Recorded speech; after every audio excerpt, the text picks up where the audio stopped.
आप देख रहे हैं गुलिस्तान न्यूज। अभी तक का उर्दू खबरनामा लेकर मैं आपका मेजबान गौहर कुची आपकी खिदमत में हाजिर। तफसीलात से पहले अभी तक की सुर्खियों पर एक नजर।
और अब पेश है खबरों की तफसील। कर्नाटक हिजाब मामले पर आज हाईकोर्ट में दोबारा समाअत होगी। गुज़िश्ता रोज कर्नाटक हाईकोर्ट ने इस मामले पर समाअत करते हुए कहा था कि हम दस्तूर और कानून के मुताबिक चलेंगे, जज्बे या जज्बात से नहीं, हम आईन के मुताबिक चलेंगे। कर्नाटक में गुज़िश्ता तकरीबन 1.5 माह से कई कॉलेजों में हिजाब पर तलबा और इंतजामिया के दरमियान इख्तिलाफात हैं, लेकिन चंद रोज कबल नई बात सामने आई जिसमें उडुपी के एक कॉलेज में बाहिजाब तालिबात को कॉलेज कैंपस में दाखिल होने से रोक दिया गया। इसके खिलाफ तालिबात ने एहतजाज किया और हिजाब के साथ कॉलेज और क्लासरूम में दाखिले की दरख्वास्त की, लेकिन इंतजामिया ने रियासती हुकूमत के हुक्मनामे का हवाला देते हुए उनकी दरख्वास्त मुस्तरद कर दी है।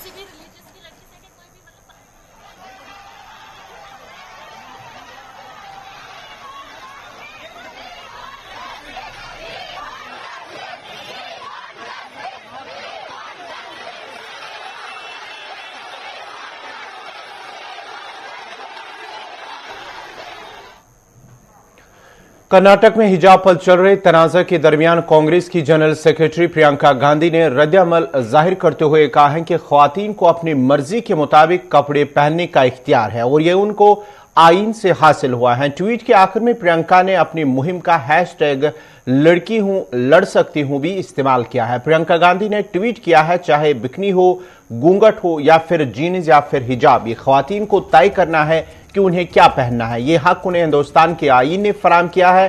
ख्वातीन को हरासा करना बंद करो। इससे कबल राहुल गांधी ने भी हिजाब के मामले में मुस्लिम तालिबात की हिमायत की है।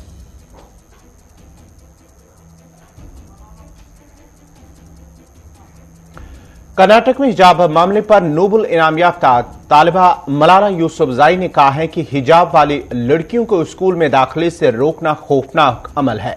आलमी शहरत याफ्ता मलाला यूसुफजाई ने कर्नाटक के तालीमी इदारों में मुसलमान तालिबात के दाखिले पर पाबंदी के हवाले से अपने रद्दअमल में भारतीय रहनुमाओं पर जोर दिया है कि वो मुसलमान ख्वातीन को मरकजी इदारे से इलाहिदा करने के सिलसिले को रोके। मलाला यूसुफजाई ने समाजी राब्ते की वेबसाइट ट्विटर पर जारी करदा बयान में कहा है कि कम या ज्यादा लिबास पहनने के मामले में ख्वातीन पर एतराजात बरकरार है।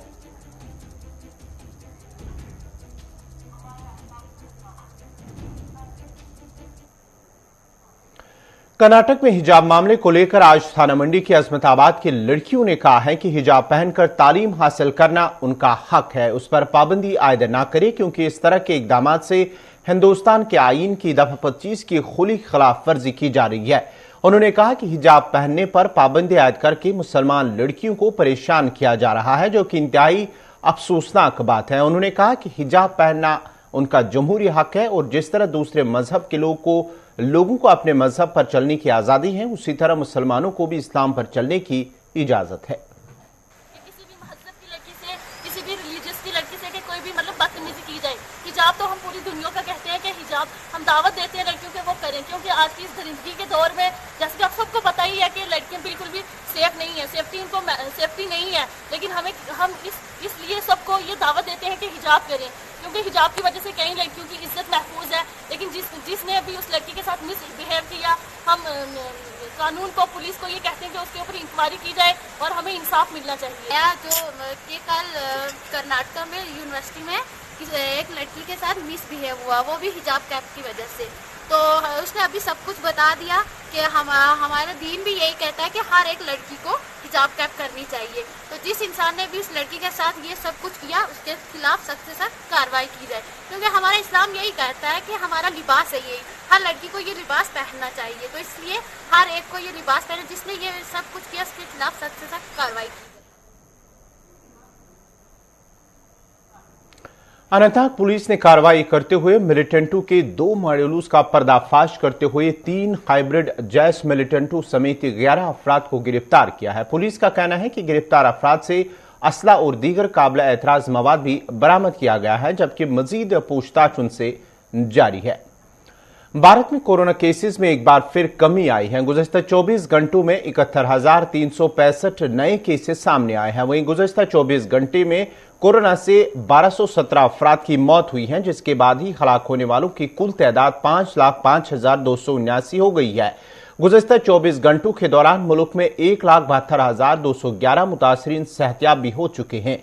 मरकजी वजीर सेहत के ताज़ा तरीन एदाद शुमार के मुताबिक भारत में कोरोना के एक्टिव केसेस की कुल तादाद 8,92,828 हो गई है। Indian council of medical research के मुताबिक गुज़श्ता रोज भारत में 15,71,724 सैंपल टेस्ट किए गए हैं और अब तक भारत में कुल 74,46,84,750 नमूनों के टेस्ट किए जा चुके हैं। मरकजी वजारत सेहत के मुताबिक अब तक मुल्क भर में कोरोना वैक्सीन की 170,87,00,000 से ज्यादा खुराकें दी जा चुकी है।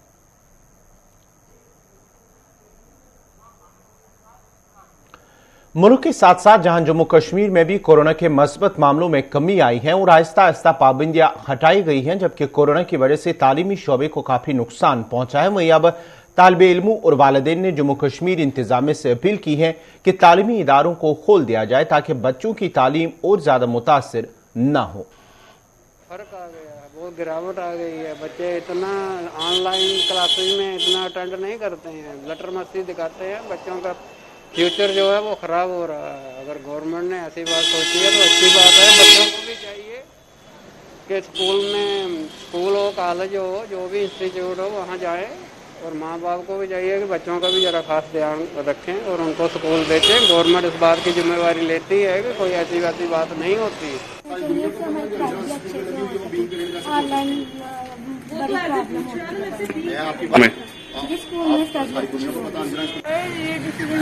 स्कूल खुलना चाहिए, क्योंकि ऑनलाइन स्टडी में कुछ समझ तो आता नहीं है। साथ में क्लास भी मतलब अच्छे से नहीं होती। इकोनॉमिक्स की हमारी 12th क्लास है, तो मुझे मुश्किल मतलब सबको होता होगा। नेट की भी बड़ा चक्कर पड़ता है आजकल। अच्छा डिसीजन है गवर्नमेंट का। बच्चों की पढ़ाई बहुत खराब हो रही है, जिसके कारण कोरोना में तो काफी केस कम हो गए हैं और पूरी मार्केट खुल गई है। हम चाहते हैं कि गवर्नमेंट को भी ये बच्चों के स्कूल खुलने चाहिए, क्योंकि ऑनलाइन पढ़ाई में बच्चों को बड़ी मुश्किल। जिला रामबन के माहो इलाके में अवाम बुनियादी सहूलियात से महरूम है। बानिहाल कस्बे से करीब 32 किलोमीटर दूरी पर वाक़ा इस इलाके में खासकर तिबी सहूलियात की कमी है, जिसके सबब एक कसीर आबादी को मुश्किलात का सामना करना पड़ रहा है। मकामी लोगों ने कहा है कि बीमार होने पर मरीजों को चारपाई का सहारा लेकर अस्पताल पहुंचाना पड़ रहा है और बरसों से वो इस कवायद के साथ जिंदगी गुजार रहे हैं। महू के अवाम ने एलजी इंतजामिया से इलाके की जानिब तवज्जो मरकूज करने की अपील की है।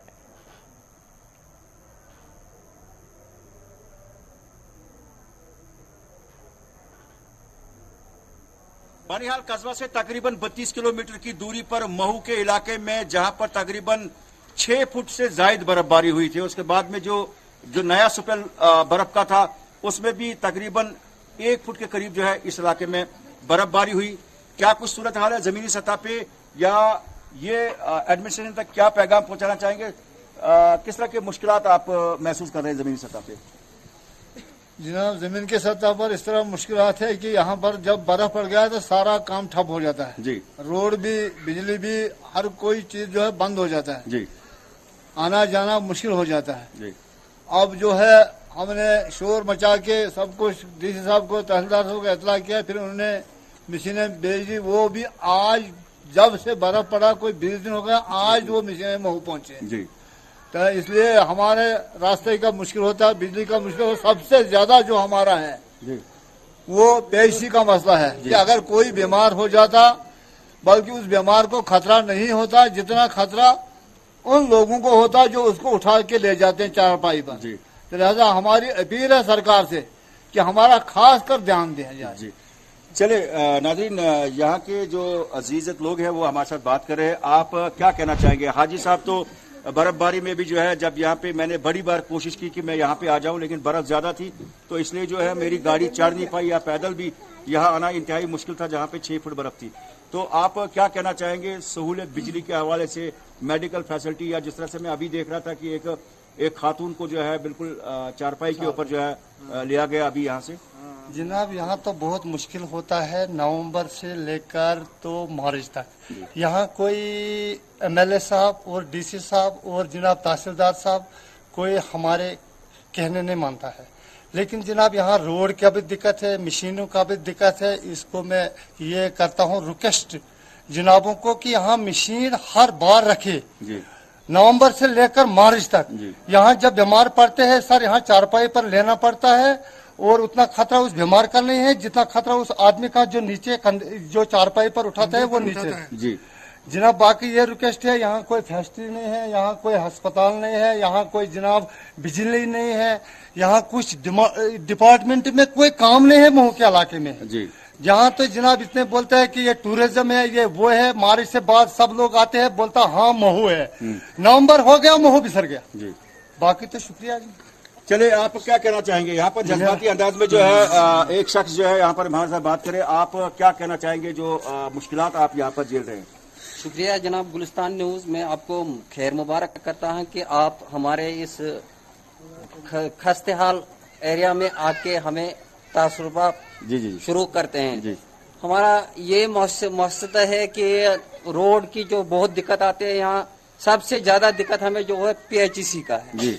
अस्पताल यहाँ पे नहीं है, बीमारों की बहुत दिक्कत हो जाती है, हमें छोटे बड़े बीमार हो जाते हैं, कोई समझ नहीं आते हैं कहाँ जाएंगे क्या करेंगे, तो बहुत मुश्किलात बर्फ में हो जाते हैं। सही है जी। चले हजरत, आप क्या कहना चाहेंगे? जिस तरह से इनका मानना है और हम भी महसूस करते हैं कि यहाँ पर बड़ी चीजों की कमी है जो यहाँ पे ग्राउंड पे हम देखते हैं, तो आप एडमिनिस्ट्रेशन से क्या गुजारिश करेंगे? गवर्नर इंतजामिया से आपकी क्या गुजारिश है जिससे कि इतनी बड़ी इस आबादी में जो है हेल्थ सेंटर जल्द से जल्द यहाँ पे तामीर किया जाए, और बिजली का निजाम, या जो सड़क में जो कई 20 दिन जब से बर्फबारी हुई तब से जो है पहली बार आज यहाँ पे रोड कनेक्टिविटी जो है यहाँ तक मुकम्मल होगी और हम यहाँ पे पहुंचे।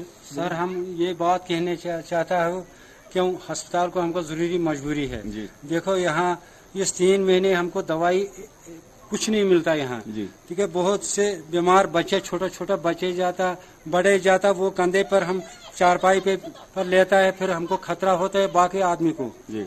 देखो हमको होना एक एम्बुलेंस यहाँ और मशीन होना पूरा 3 महीने यहाँ, जो जब मशीन यहाँ होएगा 3 फिर हमका खतरा भी नहीं रहेगा, और एम्बुलेंस चाहिए जरूरी।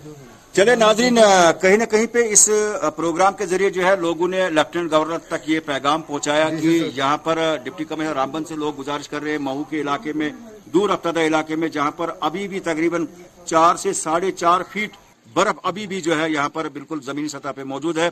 लोगों ने इंतजामिया से गुजारिश की है कि कम से कम रोड कनेक्टिविटी के हवाले से जो है 2-3 जगहों पे जो है मैन और मशीनरी को जो है उसका इंतजाम रखा जाए, ताकि जब इस तरह हेवी बर्फबारी होती है और यहाँ पर मुतअद्दिद छोटे छोटे बच्चे हैं जिनको अद्वियात की जरूरत होती है, लेकिन उस चीज की कमी है। यहाँ इस इलाके में PHC भी नहीं है और लोग बिना बिजली और इसके साथ में अद्वियात के बगैर ही गुजारा करते हैं। तो इन्होंने लेफ्टिनेंट गवर्नर से गुजारिश की है, डिप्टी कमिश्नर रामबन से गुजारिश की है कि इन इलाकों की तरफ, पसमानदा इलाकों की तरफ तवज्जो दी जाए ताकि महू वैली की एक बड़ी आबादी जो है इस तरह से मुश्किलात से दो चार न हो। कैमरा पर्सन मेहरान वानी के साथ आरिफ वहीद, गुलिस्तान न्यूज। चलिए, इस वक्त शुमाली कश्मीर के टंगमर्ग से एक और बड़ी खबर आ रही है। इस वक्त एसडीपीओ ऑफिस टंगमर्ग में आग की एक वारदात रूनुमा हुई है, जिसके नतीजे में एक 2 मंजिला जो वहां का ऑफिस है एसडीपीओ का, उसमें आग लगी है और वहां पर फायर सर्विस अमला इस वक्त मौजूद है। ये आप तस्वीरें आप देख सकते हैं टीवी स्क्रीन पर कि इस वक्त ताज़ा तस्वीरें एसडीपीओ ऑफिस टंगमर्ग से हमारे नुमाइंदे ने भेजी है, इशफाक वानी ने, जहां पर इस वक्त फायर सर्विस अमला आग बुझाने की कोशिश में मसरूफ है। मजीद तफसीलात के लिए सीधा टंगमर्ग चलते हैं अपने नुमाइंदे इशफाक वानी के पास। इशफाक, क्या कुछ तफसीलात है एसडीपीओ ऑफिस में, जो आग कब नमूदार हुई और इस वक्त क्या कुछ तफसीलात है आपके पास? बिल्कुल आसिफ जी, चूंकि अगर हम साहिब गुलमर्ग के टंगमर्ग की बात करें, यहाँ पर चंद साल पहले ही अगर जी यहाँ पर एसडीपीओ ऑफिस जो है यहाँ पर बनाया गया था, एक नई बिल्डिंग थी, दो मंजिला इमारत थी और आज जो है अचानक इसमें आग जो है नमूदार हुई और यहाँ पर जो है बिल्कुल इस वक्त हम आपको बिल्कुल तस्वीरें दिखा सकते हैं कि यहाँ पर फायर सर्विस जो कुंदर और टंगमर्ग है और आपको कहीं ना कहीं जो जितना भी साजो सामान जो है जो पुलिस का होता है वो अभी जो है हमारे पास जो इतलात है वो पूरी तरह से जो है यहाँ पर आग की वारदात में जो है रात की देर में तब्दील हो गया। आसिफ जी, ये भी बताएगा कि जो इमारत में जो इस इमारत में आग लगी है, इसमें किस तरह का सामान वहां पर मौजूद था? एसडीपीओ के ऑफिस में किस तरह का सामान जो खाकिस्तर हुआ है? देखिए, अगर हम इस एसडीपीओ ऑफिस की बात करें, ये एक रिकॉर्ड रूम भी यहाँ पर इनका होता है कि यहाँ पर सारे जो साजो सामान का रिकॉर्ड, लैपटॉप वगैरह, जो मोबाइल फोन्स होते हैं वो इनको यहाँ पर जो इसके जो पहला मंजिल है, जो ग्राउंड फ्लोर है, वहां पर होता है। और अभी जो इब्तदाई रिपोर्ट हमारे पास है, जो रिकॉर्ड यहाँ पर जो है इनका जो पूरी तरह से जो है खाकिस्तर हुआ है और अब कोशिशें ये की जा रही है कि आग को जो है पूरी तरह से काबू किया जाए, तब जाके जो है पूरा जो डिटेल जो सामने आएंगी कि क्या इसमें कुल मिला के कितना नुकसान हुआ है। इशफाक, जरा आखिर पर यह बताएगा कि क्या आग लगने की वजह क्या कुछ बताई जाती है? अभी ऐसा नहीं कह सकता, क्या कहा जाता है आसिफ जी, जिस तरह से यहाँ पर आग की जो भयानक जो सूरत आग ने की है, यहाँ पर यह बताया जा सकता है कि शायद ये शॉर्ट सर्किट भी हुआ होगा। लेकिन अब जो है अब शायद सीआरपी, अब बीएसएफ और यहाँ पर जो जम्मू कश्मीर पुलिस के मजीद जो नफरी यहाँ पर आप वहां पर जो आग की जो लपेट है वो अभी भी आग जो चल रहा है उसको काबू करने के लिए यहाँ पर सीआरपीएफ के जवान जो है, जम्मू कश्मीर पुलिस के जवान जो है वो यहाँ पर लगे हुए और फायर सर्विस के अमला जो है वो यहाँ पर जो मजीद यहाँ पर तैनात, क्योंकि अंदर जो यहाँ पर रिकॉर्ड रूम है उसमें अभी भी आग जो है चल रही है। आसिफ जी, चलिए, बहुत बहुत शुक्रिया। इशफाक डार टंगमर्ग से तफसीलात फराम कर रहे थे, जहां एसडीपीओ ऑफिस टंगमर्ग में आग नमूदार हुई है। आज सुबह ही 2 मंजिला जो इमारत है वहां पर आज सुबह आग लगी है और बताया जाता है कि आग की इस वजह से जो इमारत के अंदर जो मौजूद साजो सामान है या रिकॉर्ड रूम वो पूरी तरह से खाकिस्तर हुआ है। ताहम जो फायर सर्विस अमला है वहां पर उन्होंने आग बुझाने की भरपूर कोशिश की है और इस वक्त आग पर काबू पा लिया गया था। वहां पर फौज के साथ साथ सीआरपीएफ और जम्मू कश्मीर पुलिस भी मौजूद है।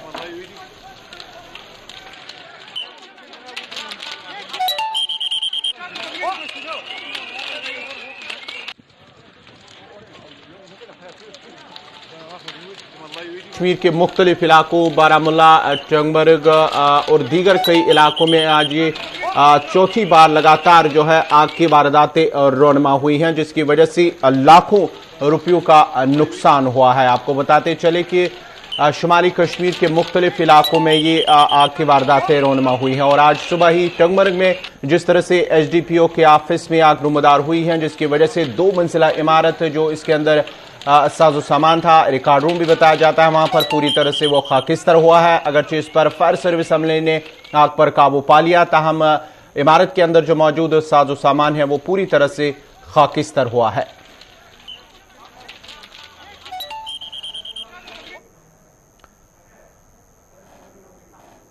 शुमाली कश्मीर बारामुला के कर्नल बाग इलाके में तकरीबन 500 से 700 साल पुरानी शिवलिंग चौकी इंतजामी की तवज्जो का मुंतजिर है। मकामी लोगों का कहना है कि बरसों से इसकी देखरेख सिख बरादरी कर रहे हैं और अगरचे कई बार इंतजामिया की नोटिस में भी लाया गया है कि इसकी फेंसिंग और तजदीद और मरम्मत की जाए ताकि श्रद्धालु आकर यहां पर पूजा पाठ कर सके, ताहम आज तक इंतजामिया ने कोई कदम नहीं उठाया है। उन्होंने अब जिला इंतजामिया बारामूला से मुदाखलत की अपील की है।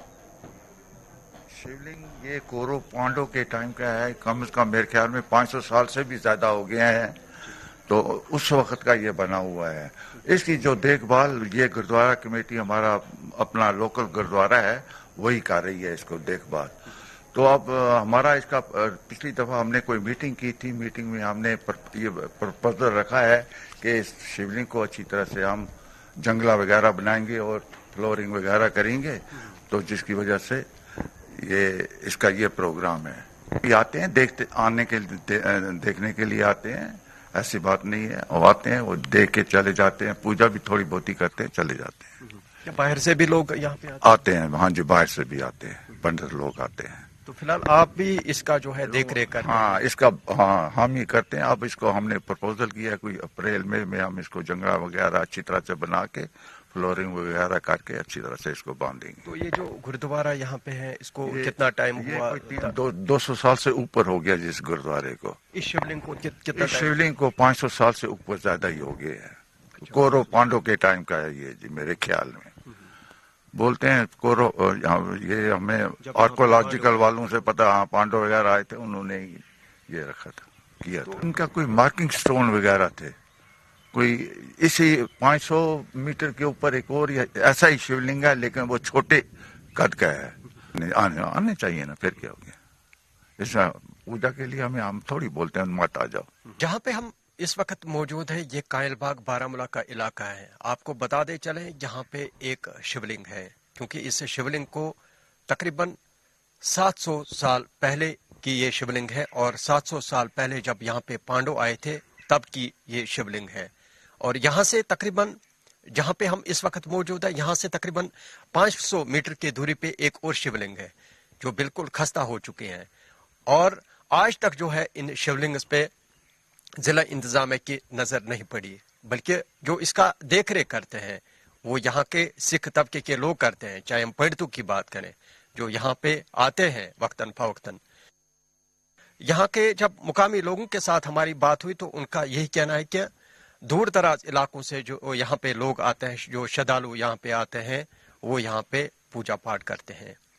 और जिला इंतजामिया को चाहिए, चाहे हम यहाँ के जो एलजी इंतजामिया है उनको चाहिए कि वो इसके देख रेख के लिए यहाँ पे इंतजामात रखें, और इसके साथ साथ यहाँ पे चारों तरफ से यहाँ पे इसको फेंसिंग दी जाए ताकि आम श्रद्धालु जो यहाँ पे आते हैं पूजा करने के लिए उनको मुश्किलातों का सामना न करना पड़े। नदीम मानिक के साथ में इरशाद भट्ट, गुलिस्तान न्यूज। दिल्ली एनसीआर में मौसम का अंदाज एक बार फिर बदल गया है और आज सुबह हल्की बारिश की वजह से दर्जे हरारत में कमी वाक़या हुई है। वहीं बाहरी दिल्ली के कुछ इलाकों में ओले पड़ने की भी इत्तलात मौसूल हुई है। महकमे मौसमियात के मुताबिक आज गरज चमक के साथ दिल्ली एनसीआर में बारिश का सिलसिला जारी रहेगा। महकमे मौसमियात के मुताबिक दिल्ली में आज कम से कम दर्जा हरारत 13 डिग्री सेल्सियस जबकि ज्यादा से ज्यादा दर्जा हरारत 22 डिग्री सेल्सियस रहने का इम्कान है। महकमे मौसमियात ने आज के लिए पंजाब, हरियाणा, दिल्ली, उत्तर प्रदेश और शुमाली राजस्थान में गरज चमक के साथ बारिश का इम्कान जाहिर किया है, जबकि जम्मू कश्मीर, लद्दाख, मुजफ्फराबाद, हिमाचल प्रदेश और उत्तराखंड के मगरबी हिमालयाई इलाके में रात के वक्त हल्की बारिश के साथ बर्फबारी हो सकती है। अगले 2 दिनों के दौरान मगरबी बंगाल, पंजाब, हरियाणा, दिल्ली, उत्तर प्रदेश, शुमाली राजस्थान, असम, मेघालय, नागालैंड, मणिपुर, मिजोरम और त्रिपुरा के कुछ हिस्सों में रात और सुबह के वक्त गहरी धुंध छाई रहने का इम्कान है।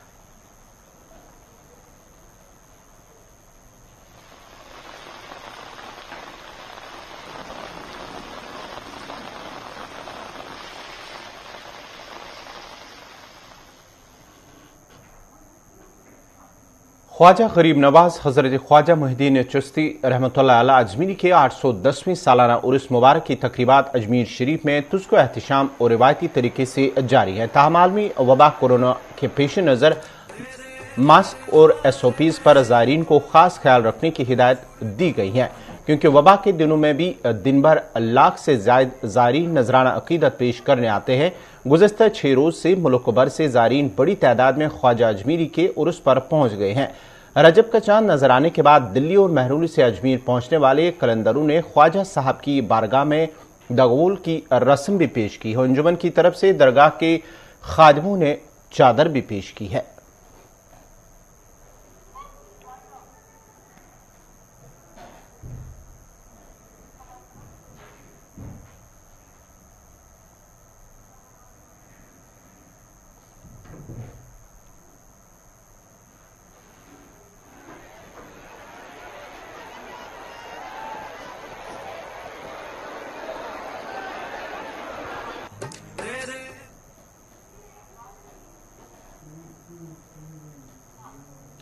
व्हाइट हाउस के प्रेस सेक्रेटरी जेन साकी ने कहा है कि सदर जो बिडेन जल्द ही फ्रांसीसी सदर इमानुएल मैक्रोन के साथ मुलाकात करके रूस के साथ जारी कशीदगी को कम करने के लिए बातचीत करेंगे।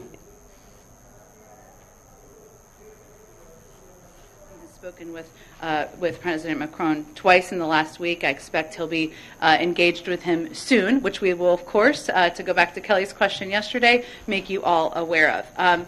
I would just say we're encouraged by any efforts at diplomacy. We still don't have any prediction of what President Putin will do.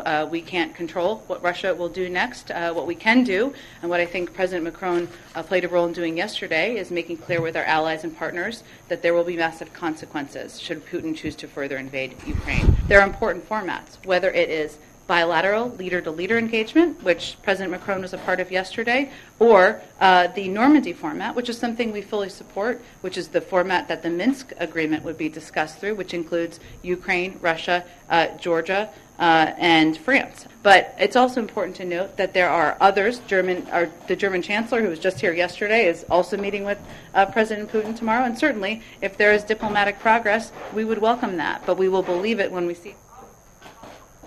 नाजरीन, इसी के साथ ही अभी तक का उर्दू खबरनामा इख्तिताम पजीर हुआ। चाहता है अपने मेजबान गौहर कुछे को इजाजत दीजिए। अल्लाह हाफ़िज़।